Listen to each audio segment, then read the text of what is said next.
میرے انتہائی واجب الاحترام اور قابل قدر حاضرین و سامعین محترم، الحمدللہ تعالی ہم جمعۃ المبارک کی اس بابرکت نشست میں حاضر ہیں۔ اس سے پچھلی نشست میں بھی میں نے میلاد پاک کے حوالے سے گفتگو کرتے ہوئے اسی آیہ مبارکہ کی تلاوت کر کے یہ بات بتلائی تھی کہ اللہ پاک نے اپنے فضل اور رحمت پر خوشی منانے کا خود حکم دیا ہے۔ اللہ کے فضل پر، اس کی رحمت پر خوش ہونا یہ تقاضۂ حکم الہی ہے۔ اب اس کو خوش تو ہر انسان ہے، منانا کیسے ہے یا سیلیبریٹ کرنے کی شرعی حیثیت کیا ہے، اس پر گفتگو قدر تفصیل کے ساتھ ہم نے 12 ربیع الاول کے جو نشست تھی رات کی، میلاد پاک کی رات کی خصوصی نشست، اس میں نے گفتگو کر دی تھی کہ یہ سیلیبریشن خود رب ذوالجلال کی سنت ہے۔ اللہ پاک نے مسلمانوں کی نمازیں، مسلمانوں کا حج، اس کی تفصیلات کسی نہ کسی نبی کی یاد میں رکھی ہیں، تو وہ سیلیبریشن کی بنیاد بن جاتی ہے سیلیبریشنز کی۔ تو پھر صحابہ کرام نے کیوں نہیں منایا؟ یہ ایک کویسچن تھا جس کا میں نے آپ سے وعدہ کیا تھا 12 ربیع الاول کی رات کو کہ انشاءاللہ ہم اس پر گفتگو کریں گے آج کی اس جمعۃ المبارک کی نشست میں۔ صحابہ کرام رضوان اللہ تعالیٰ علیہم اجمعین کے میلاد اس انداز میں نہ منانے کی وجہ کیا تھی؟ ایک تو خلاصہ سا میں نے آپ کے سامنے عرض کر دیا، صحابہ کرام کی خوشی کا جب وقت آیا تو حضور ان کو چھوڑ گئے، پردہ فرما گئے، آقا پردہ فرما گئے۔ فتح مکہ کے بعد ابھی بہت بڑا مشن باقی تھا، ارد گرد کے قبائل، علاقے، ان تک پیغام قرآن پہنچانا، تو وہ جہاد میں ہی مصروف رہے صحابہ کرام کہ حضور سرورد عالم صلی اللہ علیہ وآلہ وسلم وفات پا گئے۔ حضور علیہ السلام کا وصال پاک صحابہ کے لیے انتہائی پریشانی، دکھ اور کربناک تھا۔ ان کے لیے یہ دکھ لازم تھا کہ ان کے محبوب صلی اللہ علیہ وآلہ وسلم، جنہیں وہ کچھ دیر کے لیے بھی نظروں سے اوجھل نہیں کر سکتے تھے، ان کی نظروں سے اوجھل ہو گئے، ان کی نظروں سے اوجھل ہو گئے۔ یہ صحابہ کرام کا دکھ تھا اور حضور کا سانحہ ارتحال انتہائی غم انگیز تھا صحابہ کے لیے رضوان اللہ تعالیٰ علیہ مجمعین۔ اب جب فطری سی بات ہے، غم ہو تو خوشی منائی نہیں جاتی، غم ہو تو خوشی نہیں منائی جاتی۔ آپ دیکھیں صحابہ کرام نے فتح مکہ کی خوشی بھی نہیں منا سکے۔ کبھی آپ نہیں دیکھیں گے، کیا کوئی سمجھ سکتا ہے کہ صحابہ کرام کو فتح مکہ کی خوشی نہیں ہوئی ہوگی؟ کتنی خوشی ہوئی ہوگی۔ سیلیبریٹ نہیں کیا کہ اس کے بعد حضور ان کے پاس مصروف ہی تھے بس صحابہ کرام۔ ابھی آقا دو جہان 2 سال ہوئے فتح مکہ کے بعد کہ حضور علیہ السلام اس جہان فانی سے پردہ فرما گئے۔ اور کئی خوشیاں تھیں صحابہ کی، جیسا کہ میں نے آپ سے عرض کیا تھا، وہ ایک یہودی نے، بخاری میں، مسلم میں حدیث ہے، امام ترمذی اس کو روایت صحیح کے ساتھ لائے کہ یہودی نے کہا کہ یہ جو آیت ہے نا، الیوم اکملت لکم دینکم واتممت علیکم نعمتی ورضیت لکم الاسلام دینا، اگر لو نزلت علینا معاشر الیہود، اگر یہ ہم یہودیوں پر نازل ہوتی، لاتخذنا ذلک اليوم عیدا، تو ہم اس دن کو عید بنا لیتے۔ تو فاروق اعظم نے اسے جواب دیا، آپ نے فرمایا تم عید بنا لیتے؟ ہمیں پتہ ہے یہ آیت کہاں نازل ہوئی، کس مقام پر اور کس دن نازل ہوئی۔ وہ دن 2 عیدیں تھیں، وہ دن 2 عیدیں تھیں، عرفہ کی بھی عید تھی اور عید جمعۃ المبارک بھی تھی۔ یعنی انکار نہیں کیا سیدنا فاروق اعظم رضی اللہ تعالیٰ عنہ نے یہودی کی اس بات کا کہ ہماری تو بس 2 عیدیں ہیں، تیسری کا تصور ہی نہیں، تو ہم کیوں عید منائیں؟ فرمایا نہیں، اس دن عرفہ کی بھی عید تھی، اس دن جمعہ بھی عید تھا، تو ہماری خوشی کا ہی دن تھا، لیکن منانے کا وقت صحابہ کو واقعتاً نہیں ملا۔ وہ دکھ تھا، وہ پریشانی تھی اور وہ کھل کر اس کا اظہار نہیں کر سکے، لیکن حضور کی زندگی میں بسا اوقات ایسا ہوتا تھا، امام مسلم روایت لائے، صحابہ جب اکٹھے ہوتے تو حضور علیہ السلام کے ملنے پر اللہ کے احسان کا شکر ادا کرتے تھے۔ امام مسلم اس روایت کو لائے کہ حضور سرورد عالم صلی اللہ علیہ وآلہ وسلم اپنے حجرہ انور سے باہر آئے اور لوگوں سے کہا کیا کر رہے ہو تم، باتیں کیا کر رہے ہو؟ انہوں نے عرض کی یا رسول اللہ، ہم اللہ نے جو آپ کے ذریعے ہم پر احسان کیا ہے نا، آپ کو بھیج کر، ہم اس اللہ کے احسان کا شکر ادا کر رہے ہیں بیٹھے ہوئے۔ حضور نے فرمایا اللہ، کیا اللہ کی قسم تم یہی کر رہے تھے؟ دوبارہ اللہ کی قسم تم یہی کر رہے تھے؟ صحابہ نے عرض کی جی یا رسول اللہ یہی کر رہے تھے۔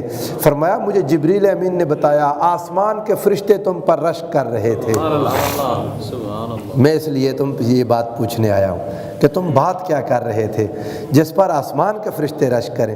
تو جب لوگ مل کر بیٹھیں اور آقا کے ملنے پر خدا کے احسان کا شکر ادا کریں تو اللہ پسند کرتا ہے اس بات کو۔ یہی ہے میلاد، یہی میلاد ہے۔ حضور علیہ الصلوۃ والسلام نے خود اپنا عقیقہ کیا، وہ عقیقہ ولادت کی خوشی کا ہوتا ہے۔ حضور نے عقیقہ کیا تو عقیقہ کیا ہوتا ہے بولے؟ ولادت کی خوشی کا، تو حضور سے بھی ثابت ہو گئی۔ اب ہمیشہ یاد رکھیں بات، کسی ایک بات کا ثابت ہو جانا، بات بنیادی طور پر ثابت ہو جائے کہ اسلام میں صحیح ہے، اب کس طریقے سے اسے کرنا ہے، بعض اوقات اس کا طریقہ رسول اللہ صلی اللہ علیہ وآلہ وسلم نے مشروع کر دیا، بتا کے پابند کر دیا کہ ایسے ہی کرو، اور بعض اوقات رسول اللہ صلی اللہ علیہ وآلہ وسلم نے کوئی بات نہیں بتلائی، امت کو جیسے جیسے اچھا لگا اس کام کو امت نے کیا، جو چیز انہیں اللہ اور اس کے رسول کے حکم کے خلاف نظر نہیں آئی امت نے اس پر عمل کیا۔ اس کی 2-3 مثالیں اپنے سامنے رکھ لیں۔ قرآن مجید کتابی شکل میں رسول اللہ چھوڑ کے نہیں گئے تھے، قرآن مجید کتاب کی شکل میں رسول اللہ چھوڑ کے نہیں گئے تھے۔ حضور کا جب وصال ہوا قرآن مجید بکھرا ہوا تھا، کہیں درختوں کی چھالوں پر لکھا ہوا تھا، کسی کے پاس جانوروں کی کھالوں پر لکھا ہوا تھا، کسی کے پاس پتھروں سلیٹیوں پر لکھا ہوا تھا، مختلف جگہوں پر۔ لیکن جب جنگ یمامہ میں بہت صحابہ شہید ہو گئے، 70 کے قریب صحابہ، تو حضرت عمر رضی اللہ تعالیٰ عنہ، حضرت فاروق اعظم، وہ آگے سیدنا صدیق اکبر رضی اللہ تعالیٰ عنہ کے پاس کہ حضور کیا کریں، ہمیں چاہیے کہ یہ حافظ اگر اس طرح مٹ گئے جن کے دلوں میں قرآن سینوں میں محفوظ ہے تو ہم کیا کریں گے؟ انہوں نے کہا کیا کریں؟ کہنے لگے ایک کتاب کی شکل میں اس کو جمع کر دیں۔ سیدنا صدیق اکبر نہیں مانتے تھے، انہوں نے کہا یار یہ کام رسول اللہ نے کیا نہیں، میں کیسے کروں، کیسے وہ کام کروں جو رسول اللہ نے نہیں کیا؟ یہ وہ سوال ہے۔ جواب کیا دیا فاروق اعظم نے، جس سے حضرت ابوبکر کے دل کو شرح صدر مل گئی؟ انہوں نے کہا اللہ کی قسم واللہ انہ لخیر، بے شک رسول اللہ نے نہیں کیا لیکن کام اچھا ہے، بے شک رسول اللہ نے نہیں کیا لیکن کام اچھا ہے۔ یہاں سے ایک اصول مل گیا، صحابہ کرام نے دیا، پہلے 2 خلفائے راشدین نے دیا، ایک اصول دے دیا۔ یہ فقہ السنہ ہے، فقہ الحدیث ہے، سمجھے اس بات کو۔ اصول کیا ملا امت کو؟ اصول یہ ملا کہ رسول اللہ صلی اللہ علیہ وآلہ وسلم نے جو کام نہیں بتایا بعد میں سامنے آئے ممکن ہے وہ اچھا ہو۔ میری بات آپ سمجھے؟ رسول اللہ نے ایک کام نہیں کیا، اب صرف اس بنیاد پر کوئی کام منکر یا برا نہیں ہوگا، حضور نے نہیں بھی کیا کام لیکن اچھا ہو سکتا ہے۔ اصول یہ ہے آقا نے جتنے کام بتائے وہ سارے اچھے ہیں، حضور نے جتنے کام بتائے وہ سارے اچھے ہیں، جن سے روکا وہ سارے برے کام۔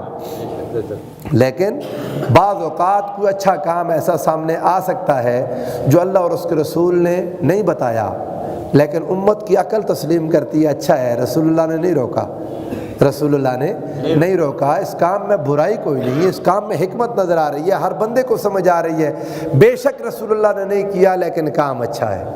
حضرت عمر کے قول سے یہ اصول اور قاعدہ مل گیا، سیدنا فاروق اعظم سے یہ قاعدہ بولے ملتا ہے یا نہیں؟ آپ کی عقل تسلیم کرتی ہے نا اس بات کو کہ ایک صحابی کہہ رہے ہیں کہ اللہ کے رسول نے نہیں کیا، انہوں نے کہا لیکن اللہ کی قسم کام اچھا ہے، کام تو پتہ چل گیا کہ رسول اللہ نے نہیں کیا لیکن کام اچھا ہے۔ آج بعض لوگ کہتے ہیں یہ کیسے ممکن ہے رسول اللہ نے نہیں کیا اور کام اچھا ہو؟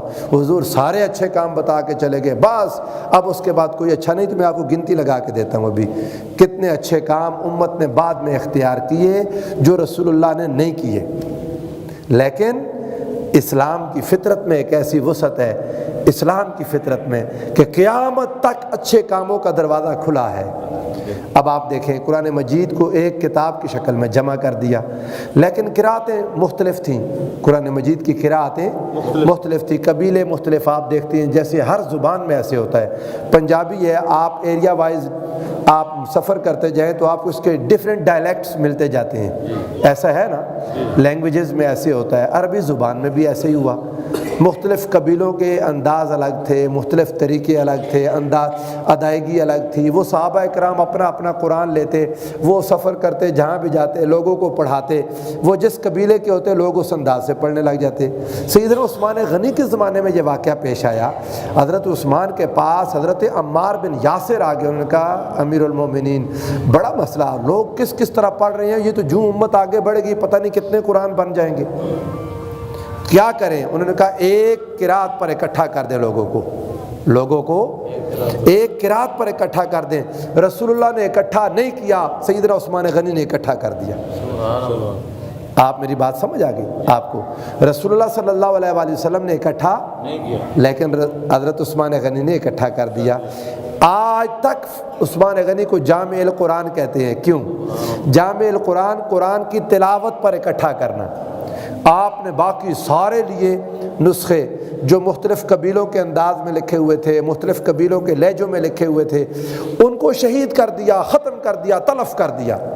وہ دھویا ان کاغذوں کو پانی میں، دھو کے کاغذوں کو جلا دیا۔ کئی صحابہ مخالف ہو گئے، حضرت ابو ہریرہ اتنے مخالف ہو گئے عثمان غنی کے، قرآن جلا دیا انہوں نے، قرآن جلا دیا۔ لیکن دراصل انہوں نے دھو دیے تھے قرآن کے الفاظ کاغذوں سے، سیاہی سے لکھے ہوتے تھے نا، تو اس کو انہوں نے کہا کہ بچے ہی نہ، حکمت تھی اس میں۔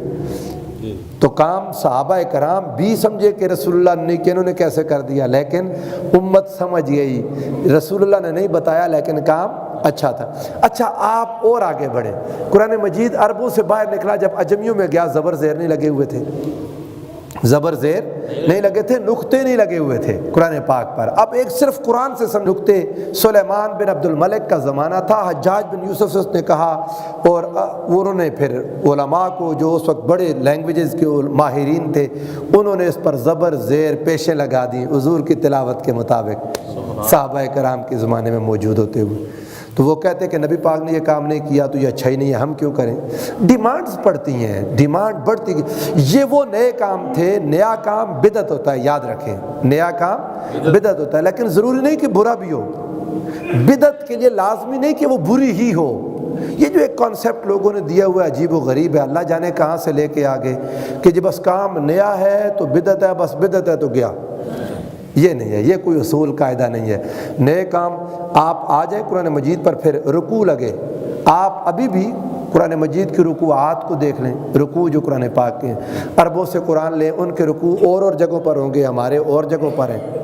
بات سمجھ آ رہی ہے آپ کو؟ رکوع قرآن مجید کے ہیں نا، قرآن پاک میں لگے ہوئے ہیں یا نہیں؟ رسول اللہ کے زمانے میں نہیں تھے، ابو بکر کے عمر زمانے میں، سیدنا فاروق اعظم کے زمانے میں، عثمان غنی ذو النورین کے زمانے میں، مولا علی شیر خدا کے زمانے، آگے چلتے آئے نہیں تھے، لیکن انہوں نے دیکھا کہ ضرورت ہے، لوگ پڑھتے ہیں، کہاں کہاں تک کتنا پڑھنا ہے، ایک مضمون کے مطابق رکوع بنا دیا، کسی نے رکنا ہے، اجمی لوگ ہیں ان کو پتہ نہیں ہے، یہاں ذرا بات مکمل ہوتی نظر آتی ہے، رکوع لگا دو۔ میری بات آپ سمجھیں؟ انہوں نے یہ کام کیا قرآن مجید میں۔ پھر قرآن مجید کو 7 منزلوں میں تقسیم کر دیا، کوئی رسول اللہ بتا کے گئے تھے، لوگوں صحابہ کرام پڑھتے تھے، 7 دنوں میں ختم کرتے تھے، جہاں جہاں ان کے حزب لگے وہ نشان لگا دیے۔